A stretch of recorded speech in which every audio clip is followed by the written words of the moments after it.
చారుని try చేయాలి అనుకునే వారికి ఈ ఒక్క మిరియాల చారు చాలండి.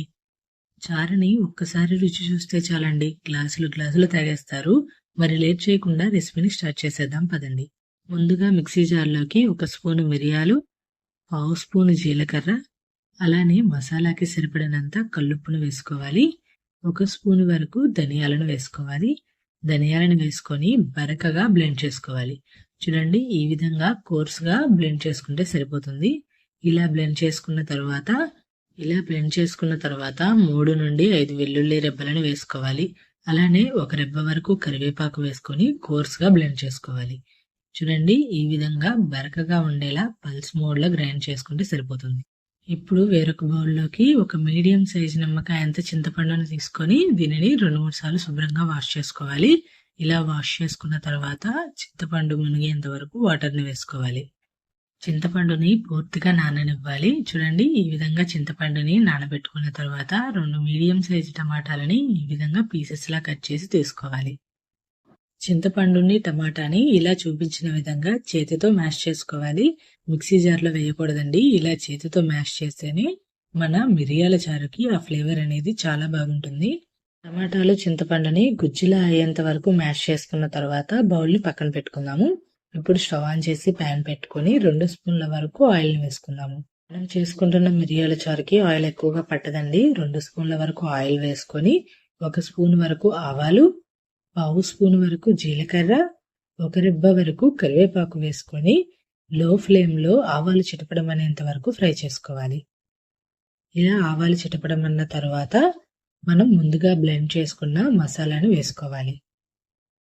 మసాలాని వేసుకున్న తర్వాత లో ఫ్లేమ్లో 1 నిమిషం వరకు ఫ్రై చేసుకుంటే సరిపోతుందండి. మరీ ఎక్కువగా ఫ్రై చేయాల్సిన అవసరం లేదు.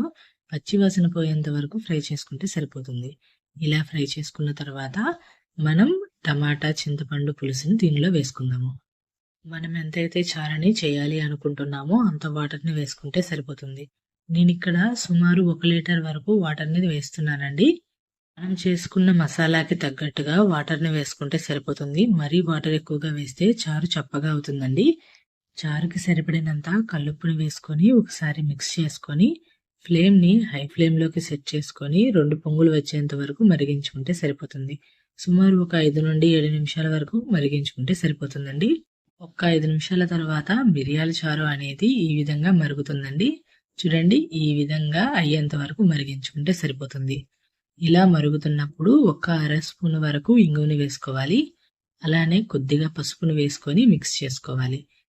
ఇంగువ పసుపును వేసుకున్న తర్వాత మరీ ఎక్కువసేపు మరిగించకూడదండి. జస్ట్ 1 నిమిషం మరిగించుకొని స్టవ్ ఆఫ్ చేస్తే సరిపోతుంది. 1 నిమిషం తర్వాత చూడండి, మన చారు అనేవి పర్ఫెక్ట్గా రెడీ అయిపోతాయి. మీరు కూడా ఒక్కసారి ఈ విధంగా మిరియాల చారుని ట్రై చేసి చూడండి. ఒక్కసారి టేస్ట్ చేస్తే గ్లాసులు గ్లాసులు తాగేస్తారు. పొట్టు ఉబ్బరంగా అనిపించే వారికి ఈ విధంగా ఒకసారి చారు చేసి పెట్టండి. పొట్టకి చాలా హాయిగా లైట్గా అనిపిస్తుంది. మరి ఇటువంటి చారుని మీరు కూడా తప్పకుండా ట్రై చేసి ఎలా వచ్చిందో రెసిపీని నాతో షేర్ చేసుకోండి. అలానే రెసిపీ నచ్చితే ఛానల్ని లైక్ చేయండి, షేర్ చేయండి, అలానే సబ్స్క్రైబ్ చేయండి. ఈ విధంగా మిరియాల చారుని ఒక్కసారి చేసి పెట్టండి. తిన్నవారు ఎవరైనా మెచ్చుకోకుండా ఉండలేరు. టేస్ట్ అంత బాగా వచ్చిందండి. మరి రెసిపీని వీలైతే మీ ఫ్రెండ్స్ అండ్ రిలేటివ్స్కి కూడా షేర్ చేయండి. ఛానల్ని సబ్స్క్రైబ్ చేయడం మర్చిపోవద్దే. Thanks for watching.